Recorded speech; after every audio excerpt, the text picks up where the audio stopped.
નમસ્કાર સાથીઓ, હું સમર ચૌધરી, કૃષ્ણા ડિફેન્સ એકેડમી પાલનપુર આપ સૌનું અમારી યુટ્યુબ ચેનલ અને ઇન્સ્ટાગ્રામ પેજ પર હાર્દિક સ્વાગત કરું છું.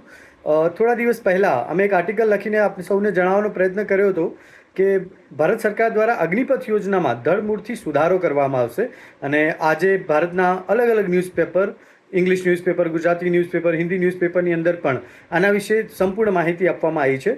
તો મિત્રો, થોડી માહિતી હું આપની સાથે સમક્ષ રજૂ કરવા માંગુ છું કે જે 4 વર્ષની અગ્નિપથ સ્કીમ હતી કે 4 વર્ષ માટે જવાનોને લેવામાં આવતા હતા, પછી એમાંથી 25% રાખવાના અને 75% જે સિપાહીઓ હતા એમને પરત મોકલી દેવાના હતા. એની જગ્યાએ બની શકે છે, મહદઅંશે બની શકે છે કે 50%ને પરમનન્ટ કરવામાં આવે અને 50%ને 4 વર્ષની જગ્યાએ 8 વર્ષ પછી પરત કરવામાં આવે. તો આવી બધી અલગ અલગ પોસિબિલિટીઝ અત્યારે રહેલી છે.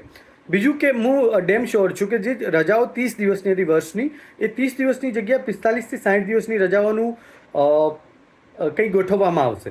અને બીજું કે જે એમનો પગાર સ્લેબ છે જે 28,000 છે, જેમાંથી 7,000 પીએફ કપાય છે અને 21,000 વધે છે, તો એની જગ્યાએ એમની સેલરી પણ થોડી વધારવામાં આવશે.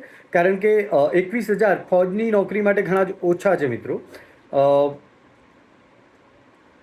બીજું આપણે કહી શકીએ કે આર્મીની અંદર કદાચ થોડી ઘણી રીતે આ યોજનાની અસર રહેશે, એ ચાલુ રહી શકે છે, પરંતુ મહદઅંશે એરફોર્સ અને નેવીની અંદર આ યોજના વધુ લાંબો સમય સુધી ટકી શકે એવા કોઈ અણસાર અમને દેખાઈ રહ્યા નથી.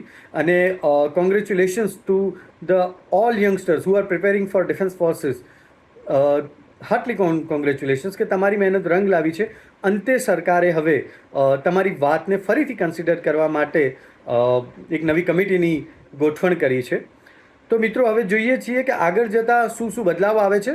હાલ પૂરતા આટલી અપડેટ છે. નવી અપડેટ માટે તમે અમારી યુટ્યુબ ચેનલને સબસ્ક્રાઈબ કરો અને જો તમે ઇન્સ્ટાગ્રામમાં જોઈ રહ્યા હોય તો તમે અમારા પેજને ફોલો કરો.